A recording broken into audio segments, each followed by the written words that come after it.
So today's unit is about trig identities. So first let's talk about the formula sheet. We will use this formula sheet a ton over the next couple weeks. And it looks scary, but it's really not. Let me ask you a quick question. What is the reciprocal of, for example, cosecant? What's the reciprocal of cosecant? Sine, right? So the other thing that we can think about is this. If I tell you, let's start with the easy ones. Think about cosecant, right? Cosecant is the same as 1 over sine. Right? They go together. Right? Think about secant. Which one goes with secant, guys? Cosine. So secant is the same as 1 over cosine. Right? It's a lot less scary than it looks. And in the same idea, if I give you sine, that's the same as 1 over cosecant. They go together. Now, one that we talk about a lot is tangent and cotangent. Tangent is y over x, right? Sine over cosine. It's written there for you. Versus cotangent then, if tangent is sine over cosine, cotangent would be cosine over sine. Do you see it now? These are not new to you. They're just written in a weird format. And understanding that, I'd like for you to add a few things to your notes. Remember what I told you. You need to take excellent, excellent notes because you're going to want them for your project. So tangent, we agree, tangent goes with cotangent, right? So I wrote tangent equals 1 over cotangent. But tangent's in one more spot right here. So I'm just going to write both versions. This is also sine of x over cosine of x. And then cotangent, if tangent is sine over cosine, cotangent is the flip, which would be what? Would you want to guess the magnitude right around? What do you think would go here?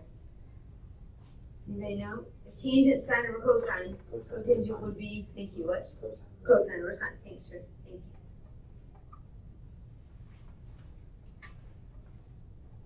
you. And so that's all these are. Different ways of kind of writing the same thing. Now, notice I wrote these two. Look at them. I just wrote that right here. So these 4 are the same. So it looks a lot scarier than it is. Now I want to talk about these 3. Okay. You'll notice those 3 have multiplication, right? And if you think about that, you just told me the reciprocal of sine is cosecant, right? Okay, let's think about real life. If I told you 1/2, the reciprocal of 1/2 is 2 over 1. If I multiply them together, 1 times 2 is 2, 2 times 1 is 2, what do I get? 1. Same here. Sine and cosecant are reciprocals, you get 1. What's the reciprocal of cosine, guys? Secant. When I multiply them together, I got 1. Do y'all see it? And then here, the reciprocal of tangent is cotangent. When you multiply them together, you get 1. So if you see 2 words like this multiplied together, check and see if it falls into this category. Alright? Now then, last but not least, the bottom. The bottom can get very confusing. Oh wait, I forgot one minor thing. You might want to write it on here to explain something. These up at the top, okay, this is the same thing. Where do I want to put it? Right here. If I told you sine squared of x, that's the same as 1 over cosecant squared of x. It's okay if they're squared. Alright? The top can be squared or not. It doesn't make any difference. Okay? But the bottom, it only works when it's squared. So go down here and look at these 3. They look kind of innocent, 3 hanging out by themselves, right? But actually, it's a lot more than this. So write yourself a real neat note right here. In order to use these, they must be squared. It's the biggest kid's mistake. Biggest kid's mistake? Biggest mistake kids make. Sorry about that. They must be squared, or you can't use them. Alright? Look at what they say. They say sine squared plus cosine squared is 1, cosecant minus cotangent is 1, and secant minus tangent is 1. Big mess, right? I'm going to explain one to you. Okay, the rest of them are derived from an idea of the exact same thing. I'm going to explain the first one. Just really quick, down here at the bottom, it doesn't have to be anything fancy. If I drew myself a unit circle, right? We know that this is 1 to 1, just like always, at 1 and -1. And in quadrant 1, let's draw a triangle. So go out. What is that measurement right here? From the center to the end of the circle, what's the measurement in a unit circle? Thank you. 1. And then go down. Everybody got it? What kind of triangle is that? The right triangle. What do we use with the right triangle when we're trying to find sides? There's the P. Thank you. Pythagorean theorem, remember? Okay, so the x value on the unit circle we call cosine or sine. Do y'all remember which one? Cosine. So this is cosine. The y value we call sine. Agree? Okay.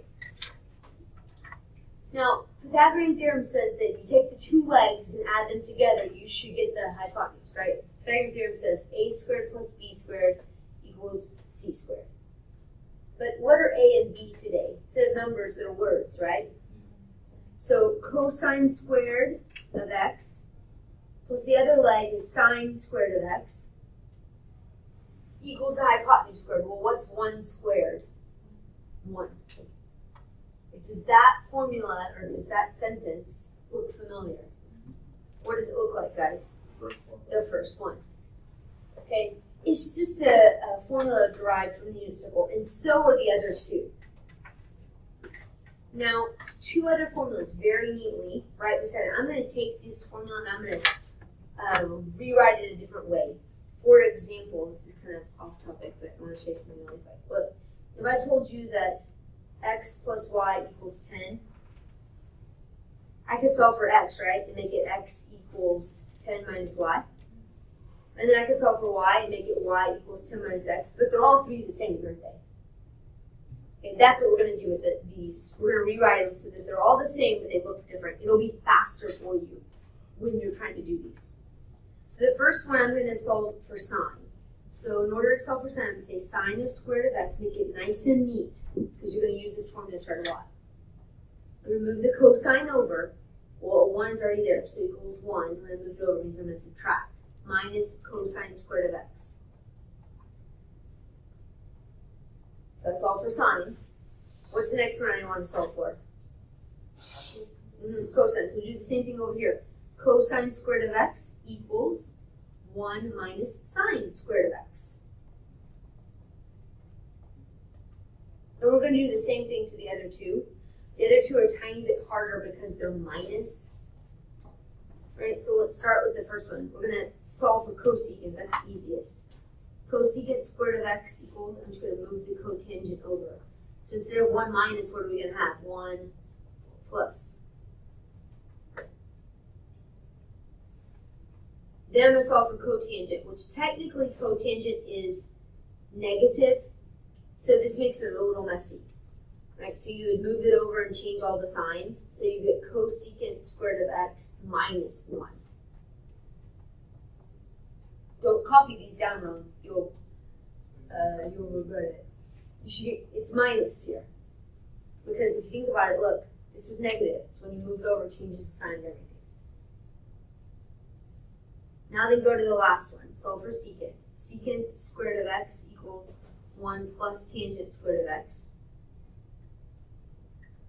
And then tangent squared of x equals secant x minus 1.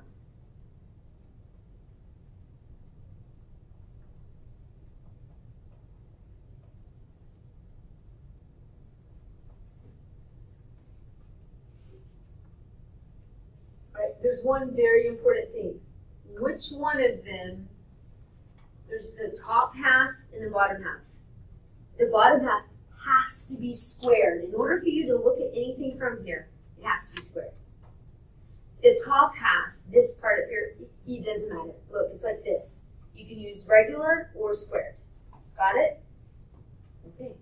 The only thing I need to do now, guys, is dive in. The more problems we do, the better you'll understand it and faster. All right, you ready? Yes, Miss H. I'm so excited. All right, title these notes. Pardon? Oh, here. Just look it. Title these notes.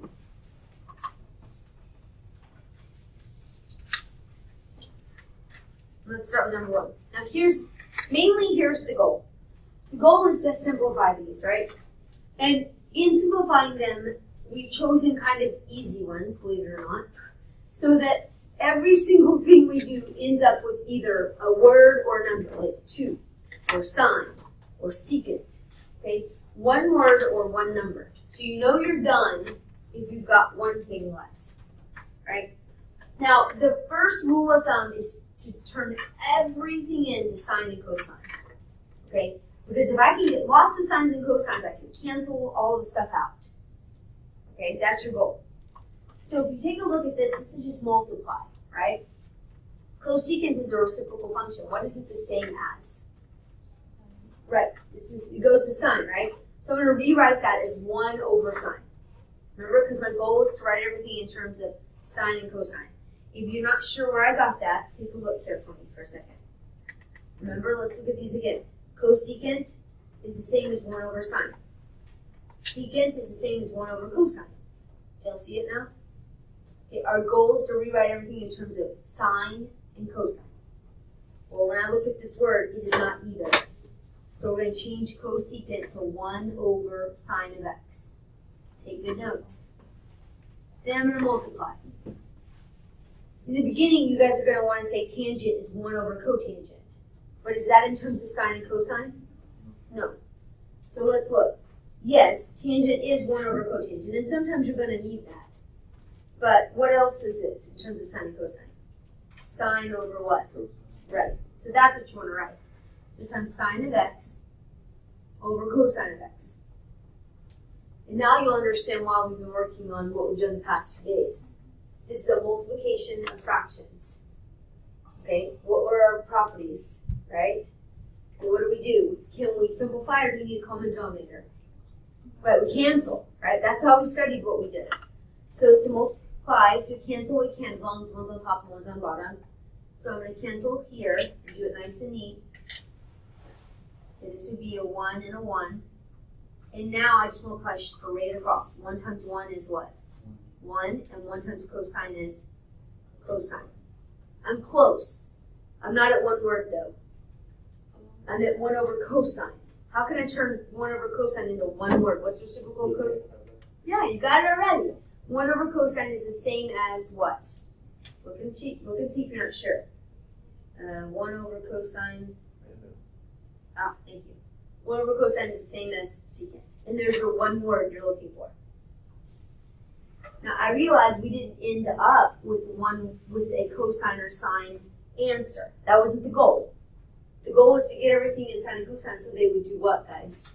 Cancel. Alright, now go to number 2. Every single one of these is different, so you just have to keep going. Y'all recognize that top where there's a 1 and something squared. With a 1 and something squared, we're dealing with squared, so where's a good place to try to start to look? On the top of the formula chart or the bottom? The bottom, okay. Squared can happen at the top too, but they have to start. Do you see a 1 and a sign anywhere? A 1 and a sign? Now if you see 1s, you're going to use this section. See all the 1s are everywhere down here. So how do I rewrite 1 minus sine x in terms of sine and cosine? It's what? Yeah, don't forget the squared. Cosine squared of x. So then that is going to be cosine squared of x over the bottom. Take a look at it. What's it say? Sine cosine. It's already in sine and cosine. So do I need to do anything with it? No. So just carry it over.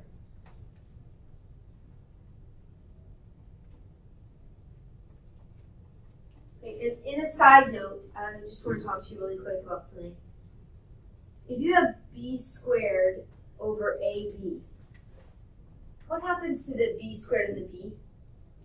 They cancel and give you how many b's on top? One b on top and one a on bottom. Remember that? Well, this is the same thing. How many cosines do I actually have in the top? 2. And how many do I have in the bottom? So one of these is going to go away with one of these. Usually I'll just cross the square out, right? There's not 2 anymore, there's only 1. It's just a fast way to do it. And now let's analyze what's left. What's left is cosine of x over sine of x. Take good notes, guys. Nice and neat. Don't recognize cosine over sine? It's x over y. Y over x is tangent. It's right here if you're not sure. Cosine, let me get the page on there, sorry. Cosine over sine is the same as cotangent. Oh, we're doing great. Let's go to number 3.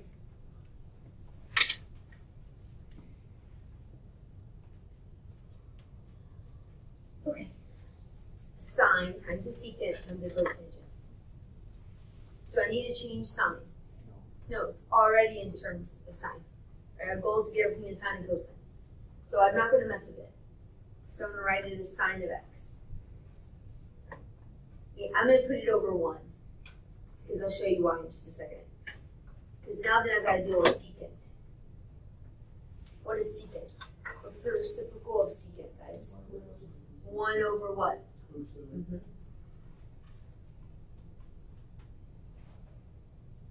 Do y'all see where I got that? Mm-hmm. If you don't, shake your head no so I can kind of help you out there. Now then go to cotangent. Okay, look at your paper here. I'm trying to get it to fit. Here we go. Cotangent is 1 over tan, but is that going to help me? My goal was to get things in terms of sine and cosine. So I don't want that. What do I want instead? Cosine over sine. So write it down.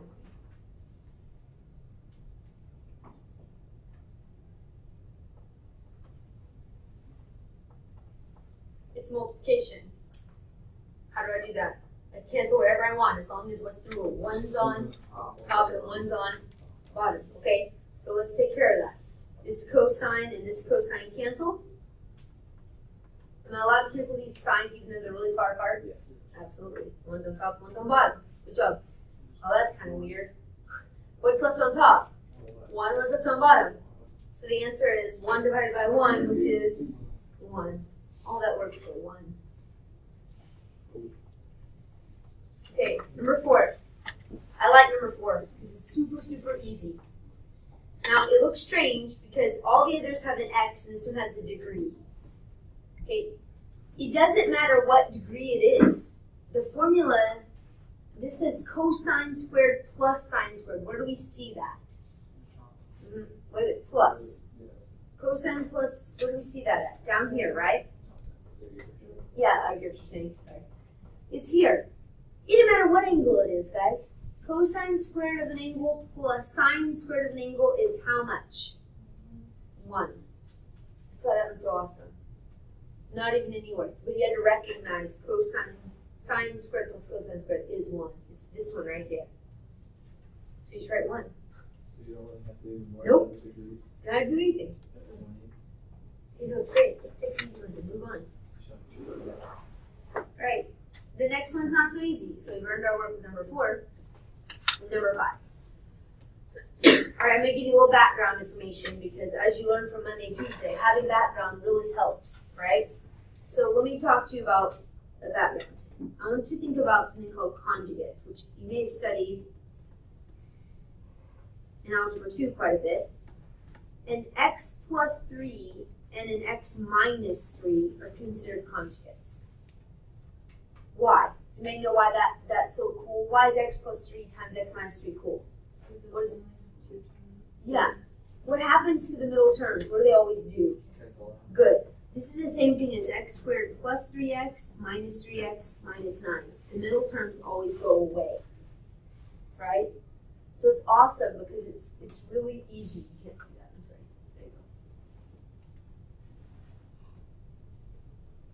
There you Okay, so x plus 3 and x minus 3 are very simple because the middle terms just disappear.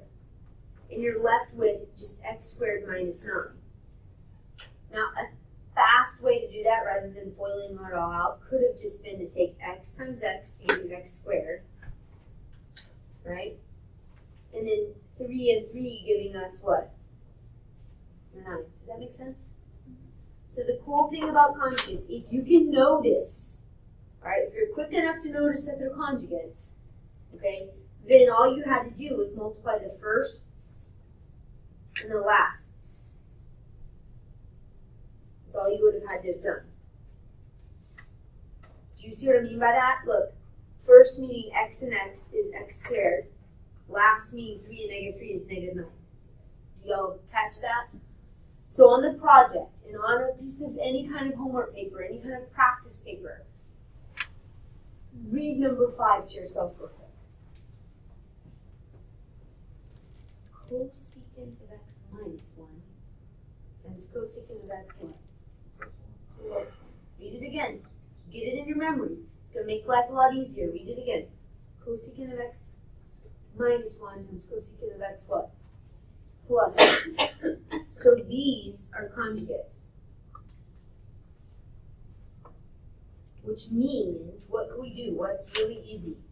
We're going to do the firsts and lasts. So the first would be cosecant of x times cosecant of x. Which is cosecant of what? What's x times x? X squared. So cosecant times cosecant is cosecant squared. Now let's do the lasts. What's negative 1 times positive 1?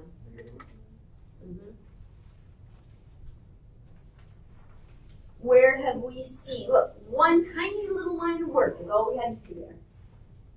Okay? Where have we seen all the ones in a square? Right. Where's your cosecant? Yep, right here. Do you see it? A cosecant squared and a 1, these have to be squared to use it. Cosecant and a 1 give us what? Cotangent. Go see it?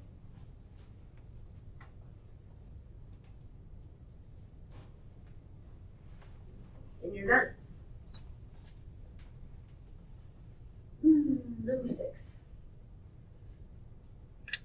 Thought we couldn't leave like that. That would be One answer. I get your question. Yeah, one word. Cotangent, tangent, secant, anything as long as it's one word. Or one number. Okay. Number 6. A fraction. Right? What's our first line of defense? To rewrite it using what? Sine and cosine. Excellent. Let's try it. Y'all done great. Way better than my other class, so I'm proud of you. How do we rewrite cotangent? If you aren't sure, get your paper out. So it's 4. Sometimes I have to think, well, I know tangent is sine over cosine. So cotangent is cosine over sine. Sometimes I have to walk myself all the way through it. And that's fine. Or you can use your paper. So cosine over sine is where we're going to start. Okay, then, look guys, when you have a big complex fraction like this, I'm going to make this division bar really thick so I can tell what's what. It'll help. And then cosine goes on the bottom. It's already in terms of sine and cosine. So I'm going to put it down there, but I'm going to put it over 1. I'll explain why in a second. Have we seen, especially yesterday, have we seen fractions over fractions? What do? Multiply and flip. Do y'all remember? That's why I drew that giant division bar. You basically have it easy now. You have a fraction over the fraction, right? Change this division to multiplication and flip, right? You're going to flip it. So I'm going to make it 1 over what? 1 over cosine. Mm-hmm. And now I'm just looking at the top. It's a multiplication, so let's cancel. So it becomes a 1 and a 1. And our answer is 1 over what? 1 times 1 is 1. Sine times 1 is sine. Can we leave it as a fraction? One word. What's the flip of sine? What's the flip of sine? Cosecant.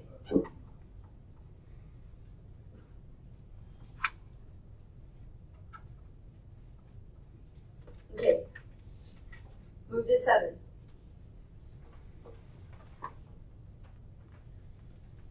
Okay, let me explain something to you. If I rewrote these all in fractions and then FOILed, it would be hard, wouldn't it? There would be big, messy stuff. So when you see places like this where you should FOIL, my opinion is FOIL first. Okay? So my opinion here, you should FOIL first, then work on rewriting in terms of sine and cosine. Does that make sense? Because otherwise I'm going to have like a fraction times a fraction times a fraction, all these fractions, right? So when you rewrite them, they turn into fractions. So let's FOIL it.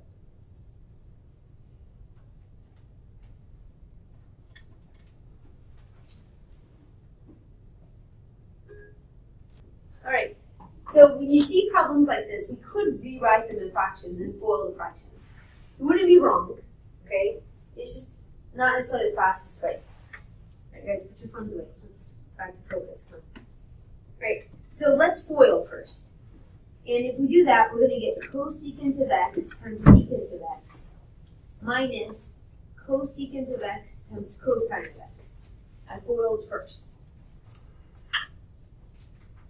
Now let's rewrite, okay? So that's why I wrote FOIL and then rewrite.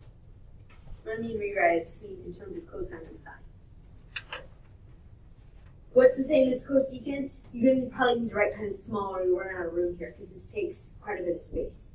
So this is the same as 1 over sine of x times secant is 1 over what, guys? Cosine. Minus cosecant is 1 over sine times, wait a second, cosine. It's all by itself. So what are we going to do to it to make it feel like everybody else? Put it over what? Put it over 1. You'll find yourself doing that a lot.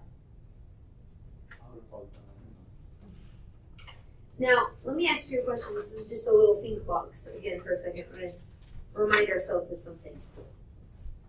A long time ago when you first learned PEMDAS, if I told you 2 times 3 plus 1 times 2, right here, 2 times 3 plus 1 times 2, what would PEMDAS tell us we have to do first? Yeah, you have to do this and this. So it would be 6 plus 2. Y'all agree? Okay, so same here. Even though they're weird looking messy fractions, PEMDAS doesn't change. It's still the rule. So you're going to have to do this part and this part. Okay?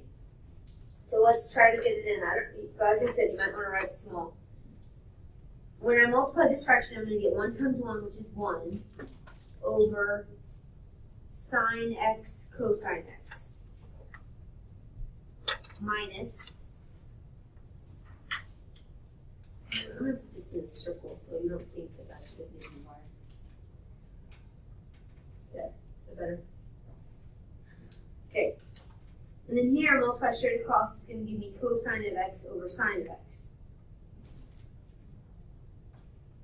I really think that what we did the past couple of days with properties helped. Because now what kind of problem is this? A what? That's the one thing we did, but the combination. Right, yeah, you gotta have a common denominator, it's addition. So if I have an addition problem, I have to get a common denominator. So what's my common denominator going on here? I've got a sine and a cosine on this side, and then only a sine here. Remember the little trick, you need one of everything? Okay, so what do I need then? 1 sine and 1 cosine.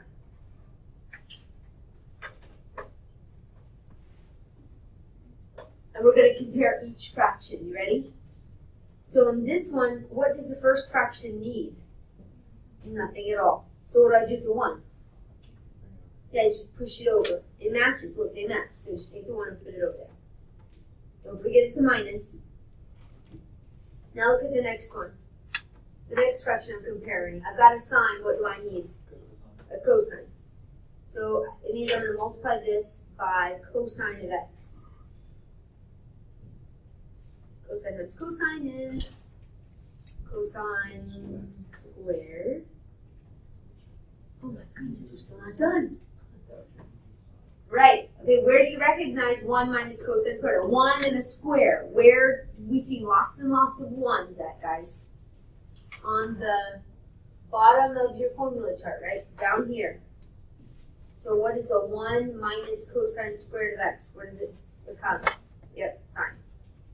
You'll see it right here? Okay. I'm running out of space here. So I'm going to write underneath. So then you end up with sine squared of x over sine of x cosine of x. What cancels? One of these signs in the bottom cancels with one of the signs in the top. So you get sine over cosine. What is sine over cosine? Okay.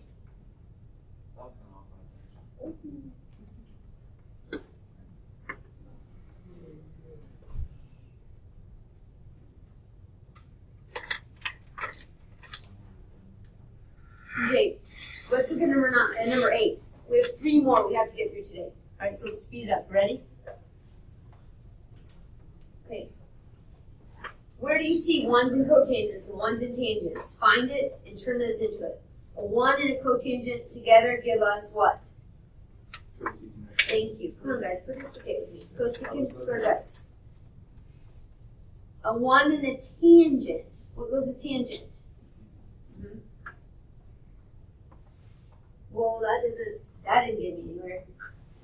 Okay, it didn't get us very far. So, let me show you a little secret. Look how much alike now, because this is what you're going to start seeing patterns. Look how much alike 8 looks to the problem we did. Oh, you can't see it. There you go. Let me show you this. Okay. Look at 8 and look at 6. It's just a fraction and a fraction, right? So then do it the same way. Rewrite everything. Okay? So if we rewrite cosecant, what's the reciprocal of cosecant? 1 over what? Okay, so I'm going to rewrite cosecant. 1 over sine squared. Be careful. You're allowed to use the top in squared or not. Cosecant isn't 1 over sine, it's 1 over sine squared. Divided by, and I'm going to use a really thick division bar. Secant is the same as 1 over cosine squared. Oops, sorry, you can't see that. There you go. Now what? Do you remember? What happens when you have a fraction on top and a fraction on bottom? What are you supposed to do to it? Yep, flip the bottom. Okay, so take this and you're going to flip it. Write yourself a note. Remember, we need really good notes here. So you're going to get cosine squared of x over 1. Do you need a common denominator here? No, it's multiply. Multiply the top, multiply the bottom, straight across. So you get cosine squared of x over sine squared of x. What is that going to give us? What's cosine over sine? It's x over y. So it's not tangent, it's cotangent. Cotangent squared of x. One word. Y'all are doing great. We have 2 more. We're not going in order though. I want to do number 11. Y'all done? Okay. We're doing 11 next, guys. I picked it on purpose. Do you recognize it? What's it look a little bit like? Number 7. Look at 11. What did I tell you to do? What are you supposed to do first on 11? Foil, and then rewrite. And guys, it's not the only way. Like I said, it's just a way to attack it. So tangent times cotangent.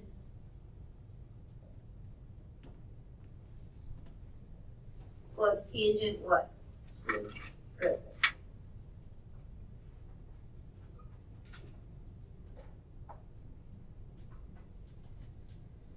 Where on our identity sheet have we seen 2 words multiplied together at?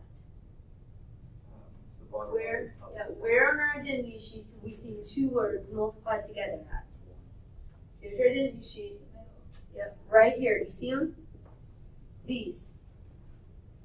And they're only working if they are reciprocals. Look, tan is reciprocal of cotan. Cosine is reciprocal of secant, right? And sine and cosecant. That's it. There's only 3. Does this follow that pattern? The tan and cotangent go together. Yeah, and what would they make now? 1. Okay. Where have we seen a 1 and a tangent together? The bottom. Are you allowed to use those bottom ones if they are not squared? No. Okay. So 1 and tangent, what does it go with? What's tangent squared and 1 go with? Secant squared. Doing great. The last one, number 13.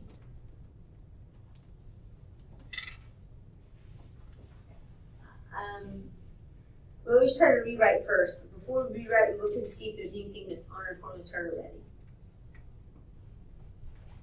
Try something. You don't need to write it down. Just in your head, what do you think you should start? Remember, you're not ever necessarily wrong. You could FOIL this. It would work. But there's a shortcut. Does anybody know a shortcut? Maybe recognize anything on here? I see a 1 and a square. You can go into the bottom. Yeah. 1 minus cosine. Exactly. You could FOIL this, but it's not the easiest way. Okay, I recognize a 1 and a cosine squared, which it becomes what? What's 1 minus cosine squared? Yeah, that's what I would do. I'd rewrite this as sine squared of x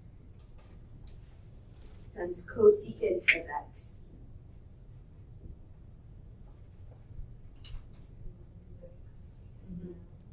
That would, well, it already is multiplied, right? Okay, so now then what should we do? Rewrite what? Rewrite cosecant. Yeah, sine squared of x over 1 times 1 over what? What's it become? Cosecant becomes 1 over sine.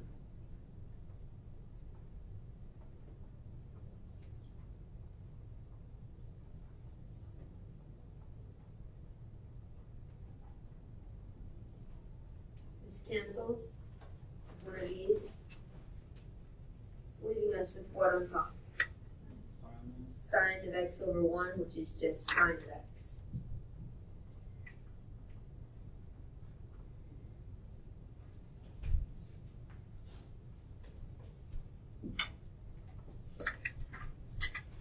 Okay, we're all done for today.